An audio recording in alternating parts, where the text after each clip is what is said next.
afternoon everyone, welcome to Jandera. I'm Geraldine and today I'm doing a video on as part of the Christmas cookie collaboration for 2021 that's been organised by Blackberryrock Homestead and Gale Southern Living. So today I'm going to be making my shortbread and I'm going to be using my Thermomix to do it. So let's get started.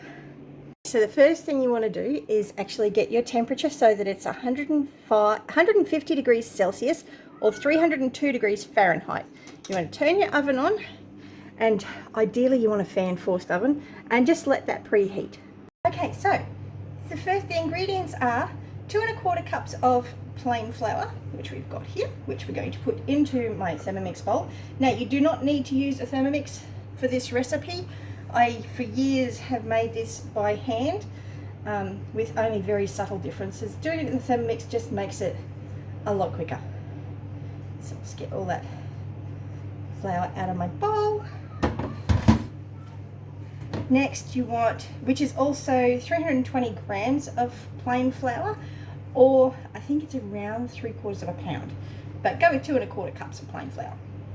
Then you want 130 grams or half a cup of castor sugar, or about 1/4 pound, I'm not sure exactly. And then you want to dice up, your butter, which you don't want to land on the bench. You dice up your butter and you pop it into the Thermomix bowl. Now, if you are doing it by hand, you're going to want to have the butter at room temperature, and that will just save you an awful lot of hassle. If you're doing it in the Thermomix, it doesn't matter, it can come straight out of the fridge. So, we've got all the ingredients in there. We want to put, if you're doing it by hand, you just get your hands in there and start mixing. Really simple. If you're doing it in the Thermomix, first thing you want to do is go 10 seconds at speed 9.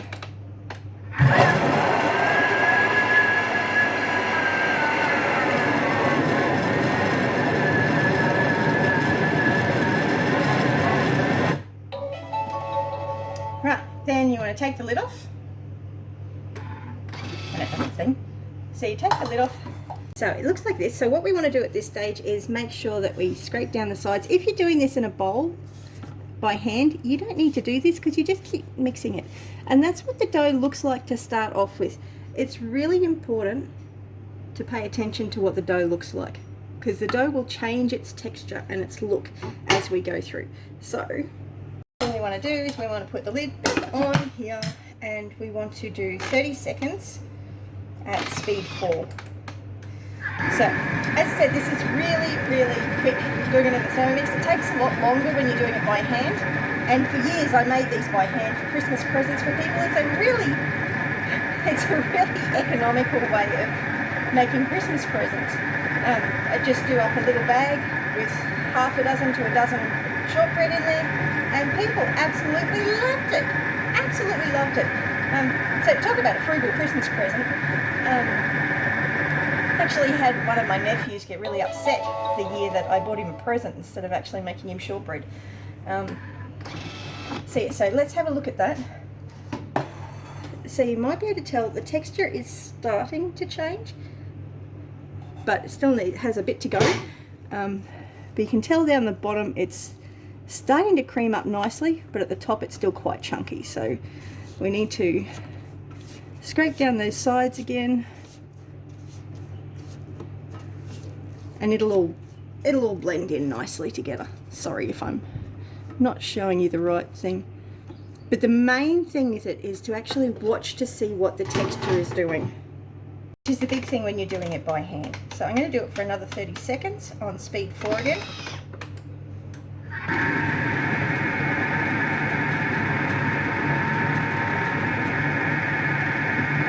It's that texture change that actually really makes a difference in the flavour of the shortbread and how it just melts in your mouth. It's just, I love my shortbread. And so does everybody else.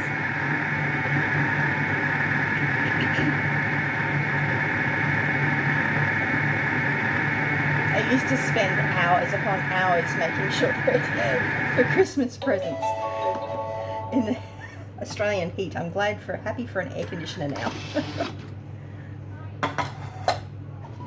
look at that. Now that's nearly done. There's still some bits here that haven't quite mixed through enough. Sorry, got you on the wrong angle, don't I? But you can see how it's starting to change colour and starting to change texture. So I'm going to give that another 30 seconds. Now I actually only gave it 15 seconds, but see how the texture's changed and how it's like it's creamed together? That's basically this done. Now I'm going to turn it out into a bowl. Okay, so as you can see, the texture is, it's creamed it nicely. So basically all I do is I get a teaspoon and roll it in a ball and put it on a tray.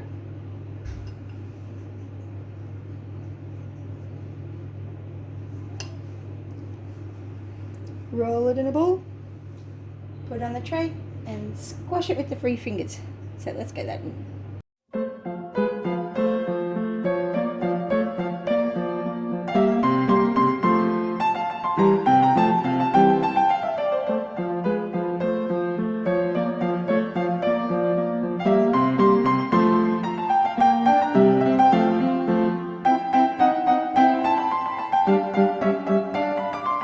So I generally get between 40 to 48 biscuits out of a batch, depending on their size. Like sometimes they're smaller, sometimes they're bigger. So they vary a bit in size. So next step is to put it in the oven for 10 minutes.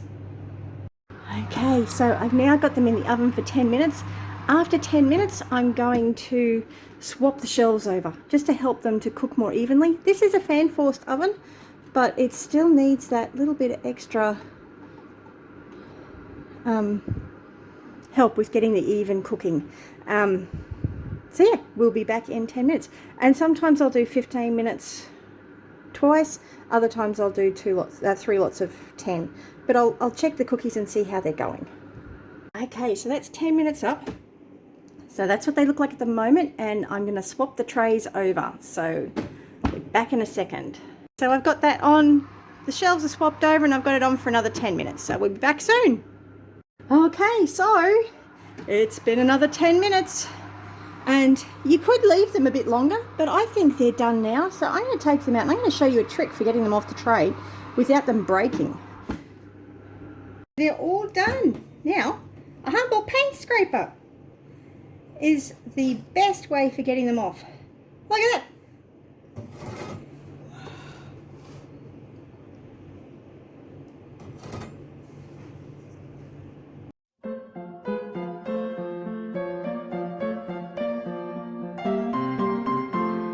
Yes, the humble paint scraper is absolutely brilliant.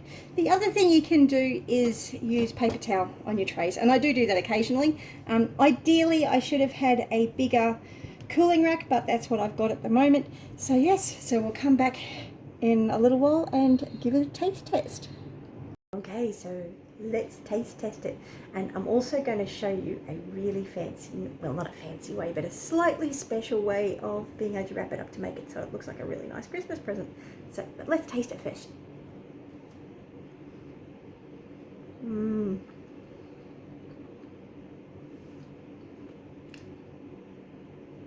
Beautiful and buttery and not too floury and not too sweet. The other really interesting thing about this recipe is you can add additions too. If you add a little bit of cinnamon, it tastes absolutely beautiful. Also adds a, the cinnamon adds a assisting with balancing blood sugars. But you can add all sorts of things to it because it's just such a plain biscuit. But let's put it into some nice bags and make it look like a really nice Christmas present. Okay, so we've got a bag. I'll just grab 6 little bickies. Put it there at 5. And these are such versatile little biscuits as well. You can add anything to them. You can put some choc chips in them. You can put some coconut in them. You could, your imagination is the limit really. You could turn them into jam drops if you wanted to. You just have to add in a little bit of jam. And a little bit of green ribbon. And all that is And I usually chop the top off it as well. So that's your Christmas present. Christmas biscuits. And all that bag is, it's an oven bag. So ridiculously inexpensive, very frugal, but a beautiful little present that everyone in my family has loved for absolutely years. And every time I try and actually buy them gifts instead of making them shortbread, they always complain. So, lovely, special little Christmas gift that doesn't cost a fortune, doesn't take a ridiculous amount of time to make, and tastes absolutely delicious. Have a great one. And Merry Christmas.